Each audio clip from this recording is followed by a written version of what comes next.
Hello and welcome back to the Hole-Up Project. Today, as you can see over my left shoulder here, we're going to do a little 4L60E action. I bought a new product and we're going to review it as well as install it. So let's take a look at what we got. We have a input drum sitting here and we have it has a thread on the outside and it has a retaining cap here. This is made by a company called 4L79. Never used this before, and I'm kind of excited to try it out. Let's go over what we're looking at here. So the reason that they have this set up the way that they do is they're kind of using this screw-on cap as kind of a heat sink, and it's also retention. So instead of a ply plate and a snap ring, they're using a screw-on lid with some set screws. Inside, they're using an 8-clutch stack up here. And for those of you with a keen eye, you will notice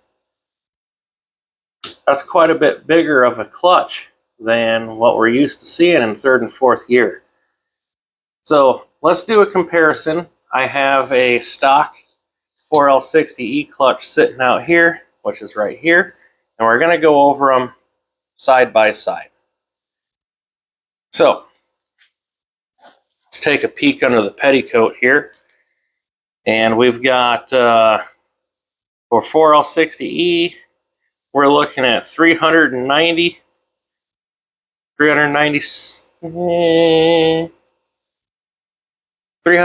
thousandths thick or wide clutch engagement on the steel, and we're looking at approximately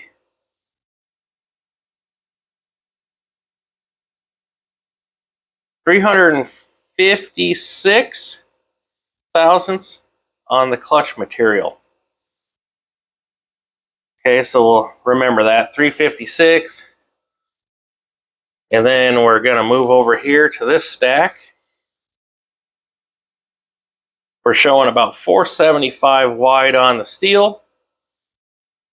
And we're showing 462, 459 on the clutch material here. We'll round up to 460, 352. So we're 108 thousandths wider on the clutch material. We're going to use 100 thousandths as a common number here, just so we don't have to deal with the extra 8. So we're a little over 3/32 wider on the clutch material for the 4L79 setup. They're running an 8-clutch stack here, and your normal 4L60, 4L65, 4L70, they run between a 5, 6, or 7-clutch stack depending on what you got. So you can see that we're already improved. The thing that I don't like already, though, is being bound to one single company for friction and steels. So if this thing burns up, you have to go to them to get the clutch pack. And I think right now that's sitting at about 125 for that, which isn't too far off the GM if you need to go and get that stuff. But I can go down the street and go get the GM stuff, whereas I have to mail order this. So what did we gain? We gained 100 thousandths per friction on width, and depending on what setup we're using, we gain between 2 and 3 extra frictions. So if we add that up, say we've got even clutch stack, say we're running 7 and 7. If we ran 7 of these versus 7 of these, we have an extra 700 thousandths width gain, which is, I mean, that's right about an extra clutch and a half. And this thing has 8. So, I mean, you've gained quite a bit there already. I'll calculate that up and I'll put it on a little screen for those of you that like that kind of statistic. We can put a percent in there, and then we can do a comparative to how many extra clutches that might be. So we kind of did the product overview there. We've got the screw-on lid, and it is secured in place so it doesn't unscrew by these set screws, and they suggest that you put some Loctite on there too. Let me go ahead and tear into this transmission. We'll pull out the old input drum and we'll tear it down, do an inspection on it real quick, and then we'll reassemble this guy here and slip that rascal in. I won't be able to give you well, I might be able to give you a live update afterward. We'll find out.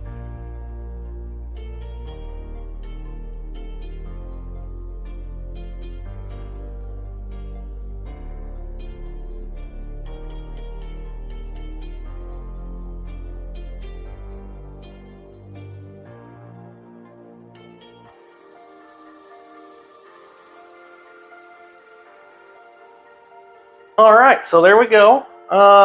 We got the bell housing off.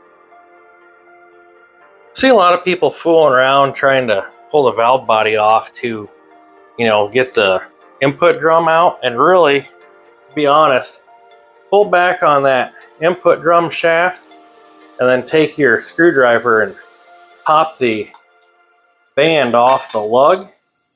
And then you should be able to pull your input drum right on out. You got your 13mm bolts for your pump, and then you got your T50 plus bit for your bell housing, and you'll need something with some ass for that.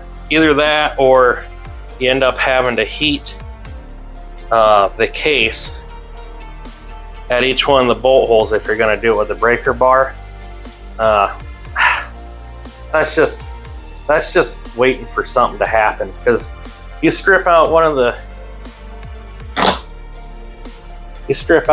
ends of those T50 pluses, you're going to be wanting to, you know, kick yourself in the head.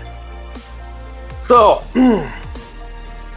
now what we want to do is we want to make sure that we didn't tear our gasket for our pump. And that seems to be in good shape. I probably have another one laying around here that I'll replace. But I mean, if you're doing it, you know, on your back and trying to do it in one day, you know, make sure you don't tear that, and then you can reuse it. Pull your reverse input drum off. Check for any band dragging or heat marks on the drum. I have a special way that I set these things up with the 3/4 clutch clearance, and then the servo cover over there, the clearances, and it seems to work out pretty well. And honestly, I'm frightened with this new setup because they, I mean, that's your clutches that you get from them, and the lid, you're pretty much tied to about 45 thousandths on the clutch in play. So that's not normally what I run. Not going to tell you what I run because it's a secret recipe and it may not work for you, but it works for me. So we got to tear this thing down. We got to take all the guts out of here, move them over to here, and then we'll be reinstalling. Okay guys, here we go with the final steps. I've got the input drum built up to the point of the 3rd and 4th gear clutch. What they want you to do, and this is kind of backwards from normal, is they want you to run this big thick guy first, and you go ahead and drop him in, and then you follow it by a steel. And you aren't going to be running any return springs on this. Here we go, like that. And then we're following that up with a clutch, and then we're just going to go ahead and build it out like you normally would here with the steel clutch action. And trying to do this one-handed. I have my lovely assistant recording so I can go faster, because old fatty Matty here, he's hungry and I need some hot dogs. So we're just going to go ahead and stack these bad boys on in, and you can, there's a little notch that's cut out right here, and that's going in the spring pocket, or where the spring pocket would be. And then you just fill her on up, and then you got your last clutch here, and then again, something different. We're putting the steel on top of that. Maybe. There we go. And then we go ahead and screw this cap on. Now, they say to run her on down.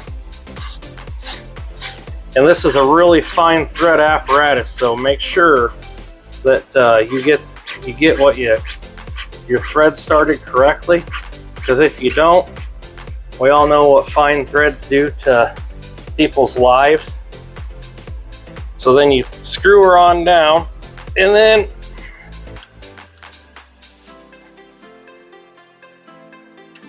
I went too far, so there's little dimples here.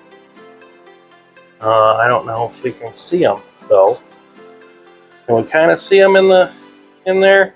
You line your threaded holes up with the dimples, and then that's what the set screw fits into. So I think we've got about 50 thousandths worth of play in there.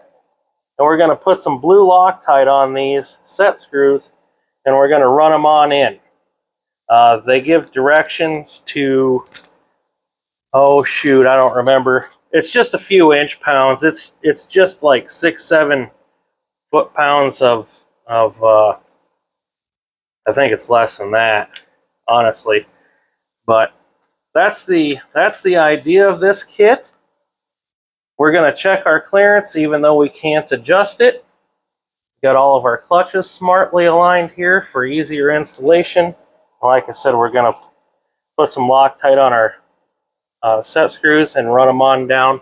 That's pretty much it, and then we'll put the transmission back together, and then we'll be going for a ride. Maybe, maybe do a couple burnouts or something cool.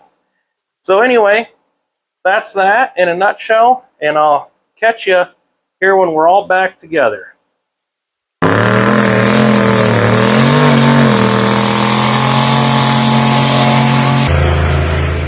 Alright, well here we are, we're cruising down the road, and I'll tell you what, that clutch pack seems to be worth it. I mean, it upshifts good, downshifts good, I don't see any flares or feel anything. It shifts right on point. Of course, that could be the builder. I did reach out to those folks though and ask them for some key pointers, maybe a place where to start with feed holes. Because on these 4L60Es, the synchronization between second and third is paramount. And you know what the answer you're going to get from them is? Nothing. Do it. They say, go ahead and assemble it just like stock. The hell does that even mean? So if you want a product, they got a decent product. If you want customer service, well, that's just like anything else these days. But anyway, I hope you guys enjoyed that video. Me fixing a few things here and there. Upgrading. Good to see old Puddles back on the road. It feels nice. Thanks for watching. We'll see you next Friday.